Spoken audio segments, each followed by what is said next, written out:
नमस्कार दोस्तों, Buddha inspired story day में इस दुनिया में बहुत से लोग ऐसे हैं जो अपने सपनों को छोड़ देते हैं। बहुत ही ज्यादा प्रयास करने के बावजूद भी सफलता नहीं मिलती तो मन में हार मानने का विचार आता है। हम अपना उत्साह खो देते हैं। हर दिशा में ना उम्मीद ही दिखाई देती है, कुछ भी पॉजिटिव नजर नहीं आता। लगता है कि हार मान ले। यदि आप भी ऐसा सोच रहे हैं तो मैं कहूंगा फिर भी दोस्तों, आप हार मान चुके हैं और आपको लगता है कि आप आगे कुछ नहीं कर पाएंगे तो मेरे इस वीडियो को पूरा जरूर देखिएगा। आपको नई उम्मीद और हार ना मानने की ताकत मिलेगी। तो दोस्तों, इस आर्टिकल वीडियो का फैसला आपने कर लिया है। इसका मतलब है कि आपने अभी भी हार नहीं मानी है, आप एक और प्रयास कर सकते हो। दोस्तों, आप अपने अंदर झांके देखिए, अपने अंदर शक्ति मौजूद है, उसे पहचानो, उसे अपने शरीर से बाहर निकालो। आप जो भी करना चाहते हो उसे कर सकते हो।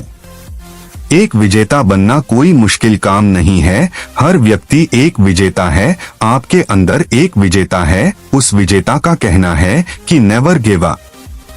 आप अभी भी निराश है और इसीलिए आप अपने लक्ष्य को छोड़कर जा रहे हैं। इसमें आपकी गलती नहीं है, क्योंकि ज्यादातर लोग ऐसा ही करते हैं, पर कुछ लोग प्रयास करना जारी रखते हैं, उसे सफलता जरूर मिलती है। चाहे रास्ते में इतनी भी परेशानी क्यों ना आए, मंजिल उसी को मिलती है जो कभी आपने सपना देखा ही है, तो उसे साकार करने के लिए आगे बढ़े। अब क्या हुआ? हमारी सबसे बड़ी कमजोरी हार मानकर बैठ जाना है, जबकि सफल होने का सबसे बड़ा कारण सतत प्रयास करना है।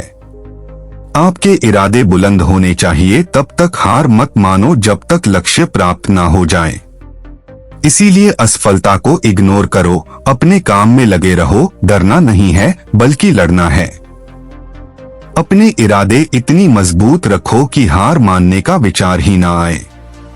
अपने लक्ष्य को महसूस करो, उसे अपनी बंद आंखों से देखो और महसूस करो कि आपने उसे पा लिया है। आप उस काम को कर रहे हैं जो आपको पसंद है। ऐसा करने से आपने पॉजिटिव एनर्जी का संचार होगा जो आपको अपने लक्ष्य के प्रति काम करने में आगे बढ़ाएगा।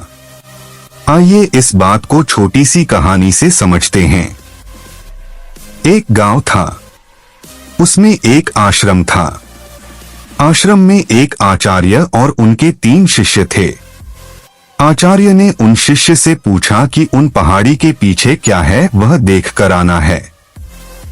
आचार्य ने अपने पहले शिष्य को आदेश दिया और कहा, पहले तुम जाओ और पता करके लाओ कि उन पहाड़ी के पीछे क्या है।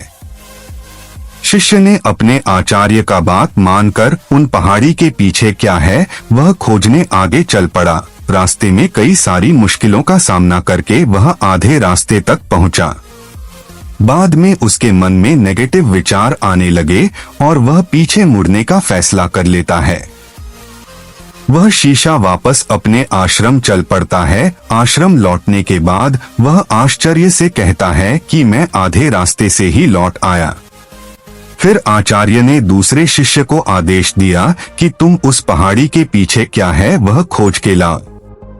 आचार्य के आदेश से वह दूसरा शिष्य अपने मार्ग पर चल पड़ा। पहले शिष्य की तरह उन्हें भी शुरुआती रास्ते में बहुत सारी कठिनाई और मुश्किलें आई, फिर भी वह आगे बढ़ा। लेकिन चलते चलते वह थक गया और मन में सोचने लगा कि अब कितना दूर है, यह अब मुझसे चला नहीं जाता, मैं क्या करूं? उसके मन में भी नेगेटिव विचार आने लगे और उसने भी गिव अप कर दिया। अंत में आचार्य ने अपने तीसरे शिष्य को आदेश दिया और कहा कि अब तुम जाओ पर पता करके आओ कि उस पहाड़ के पीछे क्या है। ओम शिक्षण तुरंत ही आदेश मानकर अपने मार्ग पर चल पड़ा।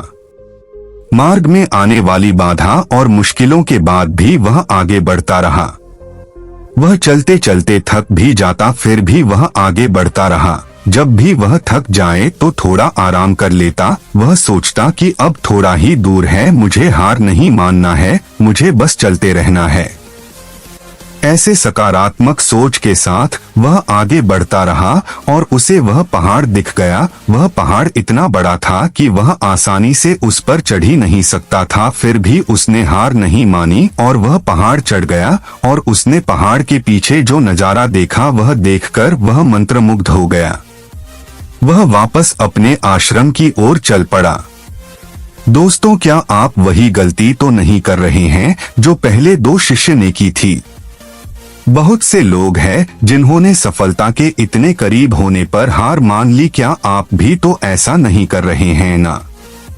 लोग परिस्थिति और प्रॉब्लम से डर जाते हैं और अपना कदम पीछे खींच लेते हैं, लेकिन आपको ऐसा नहीं करना है। हार मानने का कोई फायदा नहीं है। सिर्फ जीत पर फोकस करो और फिर से कोशिश करो और हर बार ऐसा करते रहो जब तक आप जीत ना जाओ। तो अभी भी आपको देर नहीं हुई है। अपने सपने को साकार करने के लिए एक्शन प्लान बनाओ और अपनाओ। हम में से कई सारे लोग ऐसे होते हैं जिनमें आत्म सुधार की जरूर होती है। हमारे आसपास लोगों का जीवन नौकरियों और संबंध में संतुष्टि का आनंद लेते हैं, फिर भी व्यक्तिगत और व्यावसायिक क्षेत्रों में आगे बढ़ने के लिए ऐसी आदतें अपनानी होती है। हमारी जीवन शैली में संसाधनों के परिणामस्वरूप समग्र परिणामों में गहरा अंतर होता है और आपके जीवन में सुधार होता है।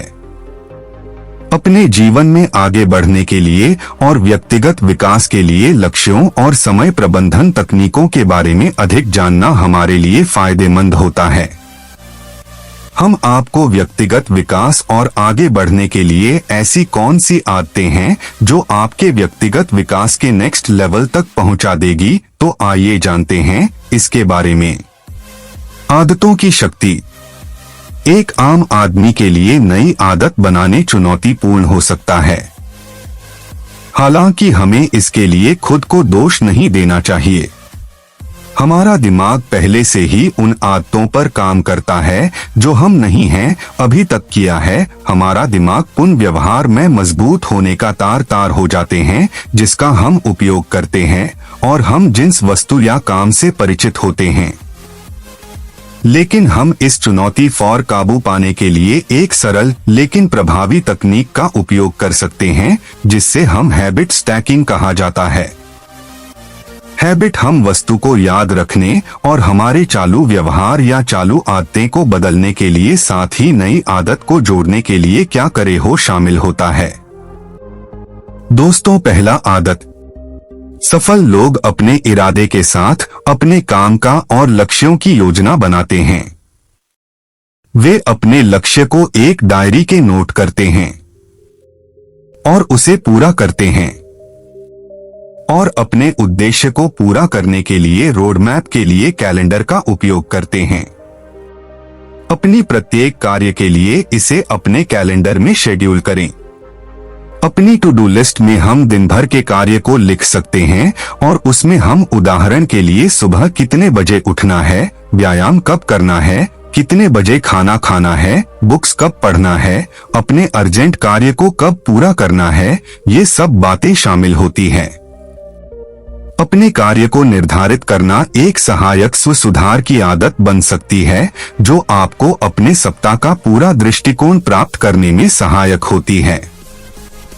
आप इसे रात को सोने से पहले अगले दिन क्या क्या काम करने हैं उसकी लिस्ट बना लो। इससे आपके अगले दिन क्या क्या करना है वो आपको पहले से ही मालूम हो। यहाँ आपको अगले दिन के लिए स्पष्ट योजना देता है और आपके अवचेतन मन को सोते समय समस्या समाधान पर काम करने के लिए प्रेरित करता है।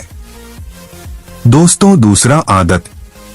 कृतज्ञता हमारे जीवन में चमत्कार से कम नहीं है। यह साधारण आदत आपके आत्म सुधार में तुरंत आपके दृष्टिकोण को बदल सकती है। सफल व्यक्तियों में अपने जीवन में सकारात्मक पहलुओं को पहचानने की और उसे प्रशंसा करने की क्षमता होती है।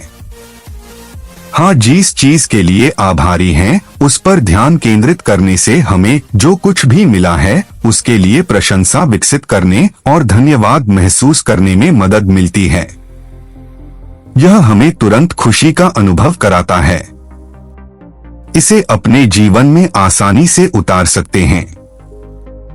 आप दिन भर में 3 बार ऐसी वस्तु यहाँ इंसान को याद कर सकते हैं जिससे आप आभारी हैं। मान लीजिए कि आप रोजाना अपनी मोटर बाइक लेकर काम पर जाते हैं, तो आप अपनी मोटर बाइक का आभार मान सकते हैं। ऐसे ही कई चीजों पर हम उसका प्रयोग कर सकते हैं जिससे हमें अपने आसपास कितनी खुशियां है वो हमें मालूम हो कि। दोस्तों, तीसरी आदत, आज की वर्तमान स्थिति को देखते हुए हमको नजरअंदाज कर देते हैं या फिर उसमें गलत तरीके से नींद लेते हैं। इस भागदौड़ भरी जिंदगी में अपने परिवार को प्राथमिकता देना महत्वपूर्ण है। सफल लोग और खुश व्यक्ति समय समय पर ब्रेक लेने और खुद की देखभाल करने के महत्व को समझते हैं, खासकर नींद के मामले में। नींद हमारे शारीरिक और मानसिक स्वास्थ्य को बनाए रखने के लिए महत्वपूर्ण है। यह हमारे ऊर्जा का स्तर, अपनी मनोदशा और उत्पादकता को प्रभावित कर सकते हैं। इसीलिए एक सोने का समय निर्धारित करें जो आपको आराम करने और रात को अच्छी नींद लेने के लिए तैयार करने में सक्षम बनाता है। अपने सोने के रूप में से इलेक्ट्रॉनिक्स उपकरणों को हटा दें और नींद की गुणवत्ता में सुधार के लिए ध्यान या विश्राम जैसी साधना का अभ्यास करें जिसे आपको नींद लेने में सहायता मिले। एक अच्छी और शांतिपूर्ण नींद लेने में कभी भी संकोच न करें। यह आपकी भलाई और सफलता पर महत्वपूर्ण प्रभाव डाल सकता है। याद रखें कि खुद की देखभाल करना स्वार्थी नहीं है, बल्कि एक पूर्ण जीवन के लिए आवश्यक है। दोस्तों, चौथी आदत, आपको जानकर आश्चर्य होगा कि हमारे शरीर में पानी की मात्रा 70% है। पानी ही है जो हमारे शरीर में से विषैले पदार्थ और शरीर को पोषण देने में सहायक होता है। रोजाना सुबह बिस्तर से उठने के तुरंत बाद 2 से 3 गिलास पानी पीने की आदत डालें। जब आप दिन भर पानी का सेवन बढ़ाते हैं तो आप अपने शरीर पर एक एहसान करते हैं। इसे एक काम के रूप में देखने के बजाय इसे अपने शरीर को पोषण देने का एक तरीका माने जिससे आप ज्यादा से ज्यादा पानी पी सकें। जब आप कम पानी पीते हैं तो आपको भूख, थकान और चिड़चिड़ापन हो सकता है। दिन भर अपने साथ एक पानी की बोतल लेकर चले, जब भी तरस लगे खोलकर पी ले। दोस्तों, 5वीं आदत, एक सफल और खुश लोगों को हर दिन व्यायाम करने की आदत होती है। वे हर रोज 10 से 15 मिनट फुल बॉडी व्यायाम जरूर करते हैं जिससे कि पूरे दिन में थकान नहीं होती। मैं यहाँ हर रोज मील मैराथन दौड़ना जरूरी नहीं है। आपको सिर्फ रोजाना 15 से 20 मिनट की कसरत और व्यायाम करना है तो आपको आश्चर्यजनक लाभ दे सकता है। आप यह भी कर सकते हैं कि अधिक बार सीढ़ियां चढ़ने की कोशिश करें या काम के सिलसिले में अपनी कार को किराने की दुकान से थोड़ी दूर पार करें जिससे आपको चलने में आदत डालें। अगर आपको व्यायाम को नियमित आदत बनाने में परेशानी हो रही है तो गूगल ऐप और डिवाइस आपकी मदद कर सकते हैं। हर घंटे सक्रिय रहने के लिए आपको याद दिलाने में सहायता के लिए फिटनेस ट्रैकर पर आप विचार कर सकते हैं। मैं आपको बता दूं कि आपको हर आधे घंटे में कसरत करने की जरूरत नहीं है, लेकिन आपको पूरे दिन चलते रहना जरूरी है। कसरत और योगा का अपना जीवन में आदत बनाने से आपके संपूर्ण स्वास्थ्य और मानसिक स्वास्थ्य को लाभ मिल सकता है। दोस्तों, 6वीं आदत, ज्यादातर लोग स्कूल के बाद जब वे नौकरी पे या फिर कुछ और काम में चढ़ जाते हैं तो वह आगे सीखना बंद कर देते हैं, जबकि एक सफल व्यक्ति अपने दिन में अपने आप देखते होंगे कि एक महान विचारक, नेताओं, बिजनेसमैन, उन सभी में एक गुण समान होता है जो है सीखना। आपके आत्म सुधार के लिए शक्तिशाली उपकरण है और आपके चुने हुए क्षेत्र ज्ञान को बढ़ा सकता है। दोस्तों, 7वीं आदत, जब हम मुश्किल काम करने के दौरान ब्रेक लेने से उत्पादकता यानी कि प्रोडक्टिविटी में सुधार लाया जा सकता है। शोध में पाया गया है कि माइक्रो ब्रेक, लंच के समय का ब्रेक और लंबे ब्रेक आपके काम पर सकारात्मक प्रभाव डाल सकते हैं। यह आपके तनाव को कम या फिर रोक सकता है। पूरे दिन आपका मन काम में होता है तो उसे ब्रेक की आवश्यकता होती है। जब हम लंच के दौरान ब्रेक लेने से और काम से थोड़ा अलग होने अपनी ऊर्जा का स्तर से बढ़ावा कर सकते हैं और थकावट को भी दूर कर सकते हैं। रिलैक्सिंग ब्रेक रिकवरी को आसान बनाने और आपके मूड को रीसेट करने में मदद करते हैं, सकारात्मक भलाई को बढ़ावा देते हैं और तनाव को कम करते हैं। दोस्तों, 8वीं आदत।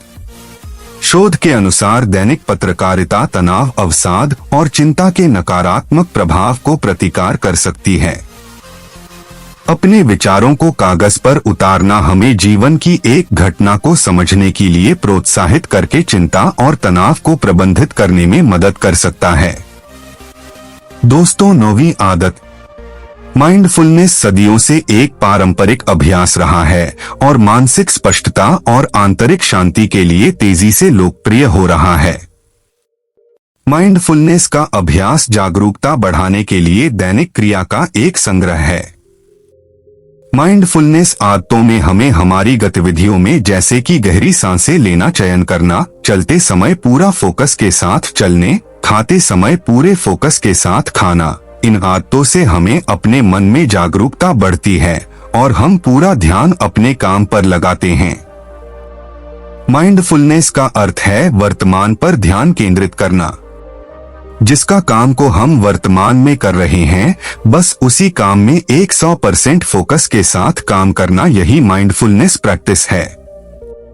आपके जीवन में सकारात्मक और खुशहाल लोगों का होना आपकी मानसिकता और दृष्टिकोण को बहुत ही प्रभावित कर सकता है। कुछ आप अपने आप को जिस ऊर्जा में घिरते हैं, वह जाने अनजाने में आपके विचारों और भावनाओं को प्रभावित कर सकते हैं।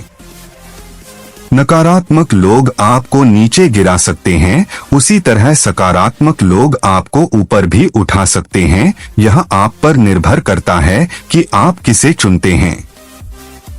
अध्ययनों से पता चला है कि आपको सकारात्मक लोगों के साथ रहने से आपके सफलता की संभावना बढ़ जाती है। सकारात्मक लोगों के पास बहुतायत मानसिकता होती है और वे आपको आगे बढ़ाने और अपने लक्ष्य को प्राप्त करने के लिए प्रेरित करते हैं। दोस्तों, किताबें पढ़ें, ध्यान करें, व्यायाम करें और एक मजबूत सकारात्मक मानसिकता बनाएं। सफल लोग अक्सर मास्टरमाइंड समूह से संबंधित होते हैं, जिससे आप कुछ भी मानती हासिल कर सकते हैं। मनुष्य स्वाभाविक रूप से अच्छी और बुरी दोनों तरह की आदत बनाता है। अच्छी आदतें विकसित करने के लिए आपको अच्छे लोगों के साथ रहना होगा, अच्छी बातें सुनना होगा, अच्छे काम करना होगा।